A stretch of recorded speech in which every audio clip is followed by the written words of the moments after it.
Good morning, Year 6. Well, looks as if it's another lovely day today, so try and get outside for a little bit. Anyway, Chapter 5 of The Lion Boy.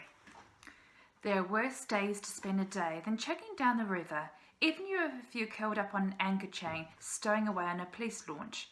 After his early start and long walk that morning, Charlie was tired, so he ate an apple, peered out of the view of the city as it floated past, and dropped off to sleep on a canvas sack.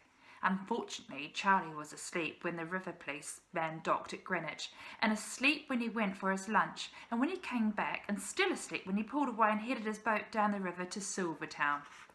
Charlie was woken by the shuddering of the boat starting off, and a scrubby, scratchy thing running over his foot. "Yow!" he yelped, sitting up hurriedly, before remembering that he was in a low locker in the bows, and the ceiling was about 2 feet high. He hit his head sharply. "Yow!" he yelped again, tears springing to his eyes, and he lay back down awkwardly. A sneaky-looking black rat, presumably the scratchy, scrubby thing that had just run over his foot, was looking at him with an expression of disdain. The cabin was dim. What light there was coming in from the west. The position of the sun and his own growling stomach told him it was certainly past lunchtime.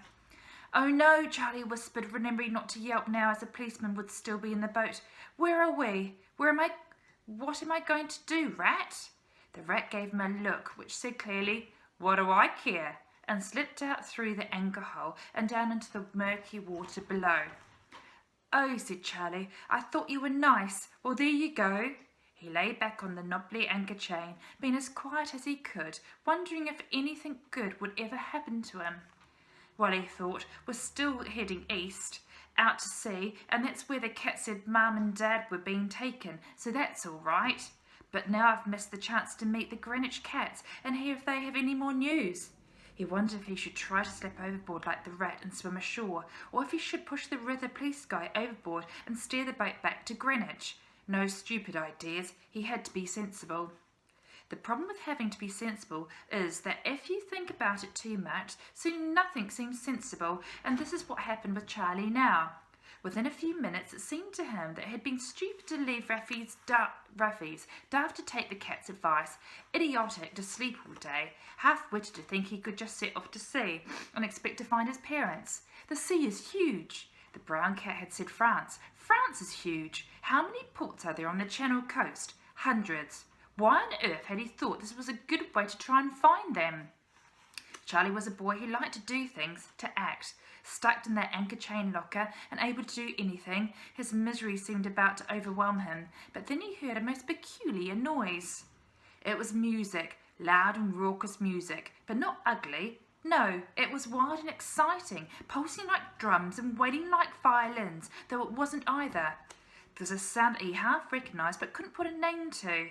A whistling, pumping sound with a swirling melody, like all the things he'd ever wanted to do but couldn't. Like adventure and danger and strange, interesting people, long ago and far away. His heart immediately began to beat faster, and he slid out of the locker into the boat's little cabin without even thinking of the river police guy. As it turned out, it didn't matter whether Charlie thought about him or not, because the river police guy was busy doing his job.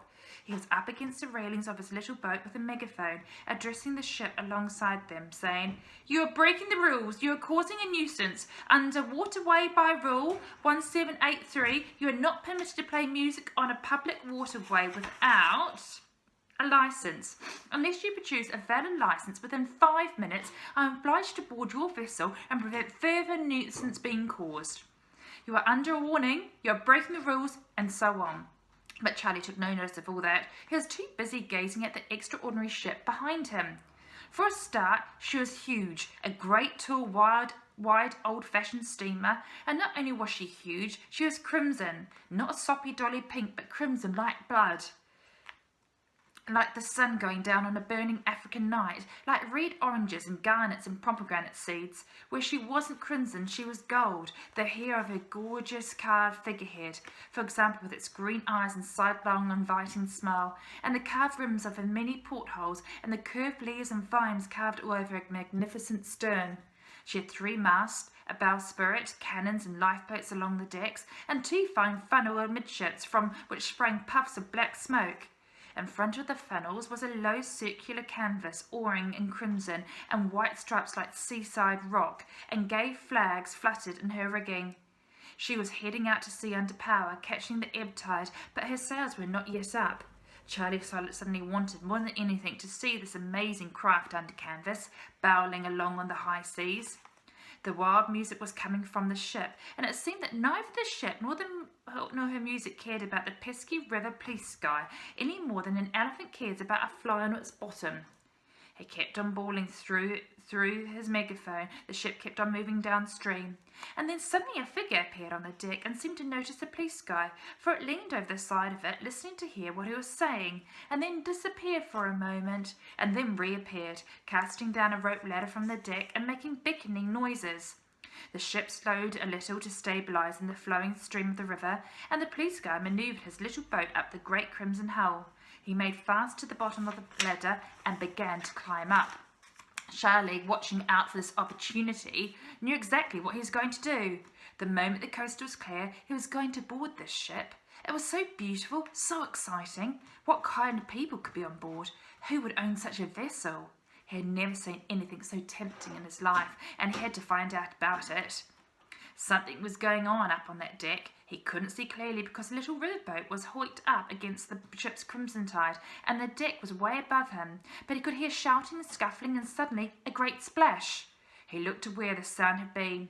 There was a river police guy, closer to the river than he would have cared to be. He was splashing and struggling and trying to catch his breath and right himself, which is hard with your boots on when you're being thrown overboard. "Sorry, fella," came a hoarse cry from overhead, and then a tempo of the ship picked up extremely.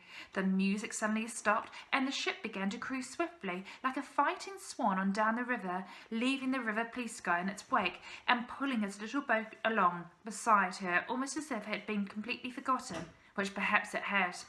Charlie, sitting alone in his little boat's cabin, being dragged at considerable speed to who knows where, couldn't say a word.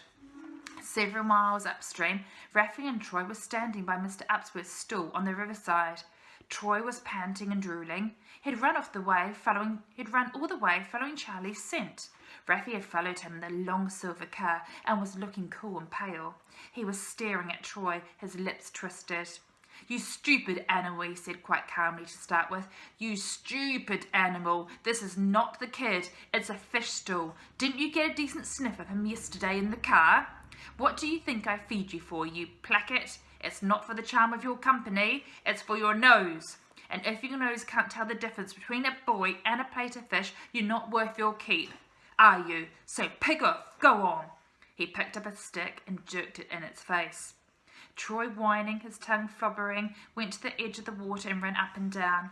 Mr. Upsworth observed and said nothing. "You've been here all morning?" Raffy said to him.